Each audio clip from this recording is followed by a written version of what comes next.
They came into this one 58 points behind Liverpool and 19 places behind them in the table, but they put it up to them in the first half and are pretty good value for a 1-0 lead.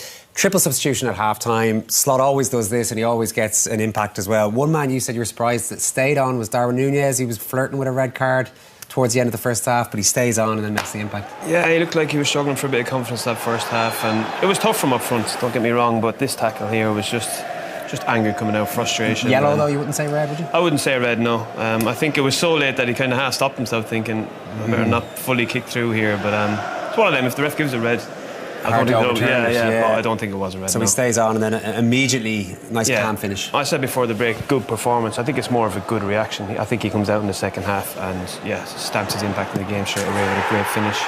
Great ball across from Diaz as well, and as a striker you're told since you're a young age to get across that front defender, and he times it perfectly in a solid finish. It's funny, it doesn't move till quite late. Sometimes you see strikers do that where he's not really moving much at all and then just a little burst at the end. Yeah, he just stays in that zone behind the defender where the defender can't see him and the ball at the same time, so he takes his eye off and doesn't see him coming across. Like here, he can't see him coming across. He can't react in time, then it's just good forward play.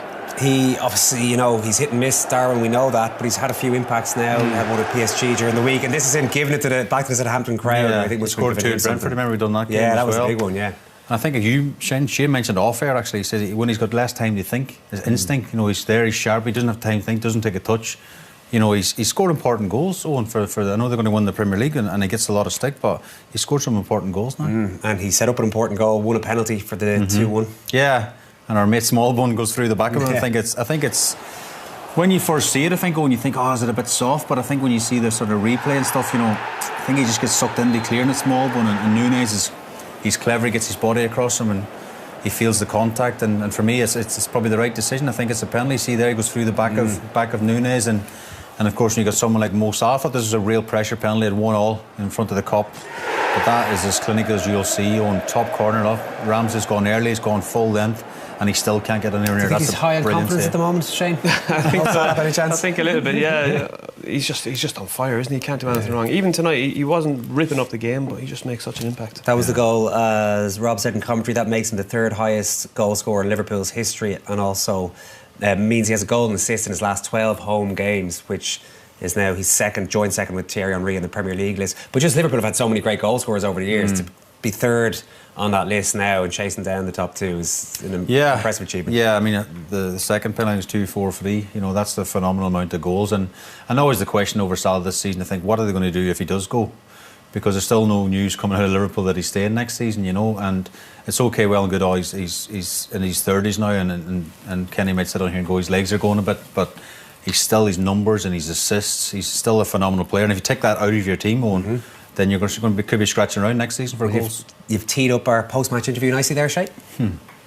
Mo, congratulations. A nice interview, wasn't it? The head is sometimes gone with Darwin and Mo has to keep one straight and narrow. He also mentioned Slot giving him a bit of a hairdryer. I think Slot's head was gone at half-time as well. But sounds like we see Slot we only see him from his interviews and stuff, and he seems quite pleasant and charming and not in the Goodison, says all the right things. But it shows he's got another side to him as well. And we thought that at half-time. They were flat first half, but he's given him a rollicking at half-time, I think, by all accounts. Do you like to hear that? As long as a manager does it occasionally.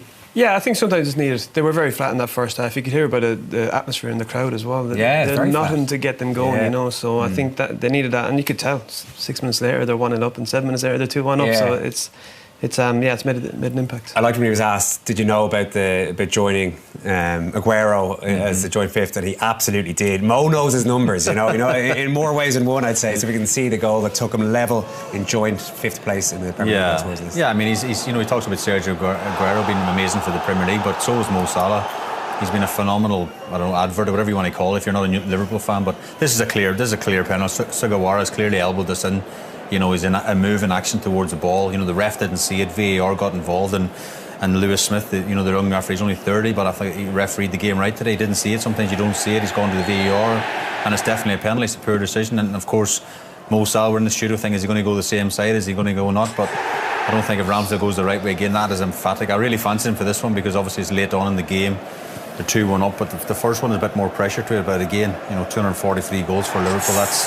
you know, he's a brilliant advert for the Premier League as much as anything. You forget he's a winger, like them goal returns, like he plays in the wing, and it's hard not to like him as well. He's so likeable when he talks to the camera, and you can tell he works hard and he's in great shape, and he puts a lot of effort into being as good as he is. What way did you think he was going with that second penalty? Did you think he was going to go the opposite way? I thought he was going to go down the middle. I thought he was going to get a Ramsdale dive and go down the middle, but he's just smashed it into the top corner. What do I know? Yeah, exactly. the Will Smallbone, we gave him a mention there. Obviously, it didn't end well for him, but he had a really big moment in the first half with his take. Yeah. I mean, it was a bit of a mix-up. I think Manning with the throw-in, and you know, you see Will Smallbone run into the box, and there's a bit of confusion. I felt that Van Dijk should have dealt with it, but take nothing away from Smallbone at this point. You know, they're obviously stretched at the back. Alisson doesn't know the sort of go in a 1v1 situation. Smallbone's really clever here because you can see he lifts his head now.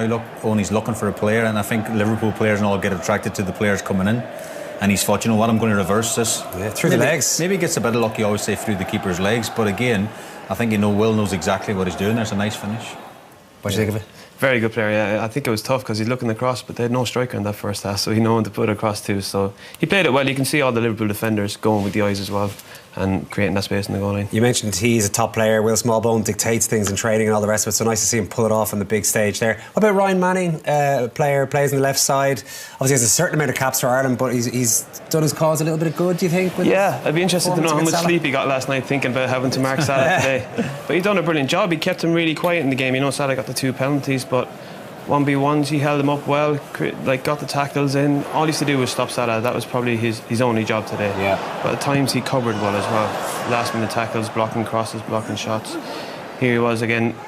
It was just Trent Alexander-Arnold having the shot and getting the blocking. You know, he's a very. It's a hard job when you're playing against Liverpool at Anfield and you're playing against probably the most informed player in the world. Right now. But that's lovely. I love this. Yeah, really calm here, and this is typical Ryan, getting across, buying the foul, and getting his team up the pitch. You know, he put in a good performance today. Yeah, I done well. I mean, there's an opening for the Ireland team, isn't there? I mean, Scales has played there, Robbie Brady's played probably the last couple of games there. There's an opportunity. I'm sure the manager's had a look at him, and today's done himself no harm. I mean, you say you're playing up against Salah, he scored 2 goals. If you didn't see the game, but obviously 2 penalty kicks, and I think Ryan will be relatively happy with his own performance. So good news. I think Liverpool fans will be relatively happy, but Salah himself said it wasn't a great performance. You could argue it's 2 poor enough performances in a row, actually, on PSG. Worry, isn't it? Yeah, 2 wins is good, though. You'd have to say that as well. But there's a lot to think about, I think, ahead of the game on Tuesday night. We're back after these.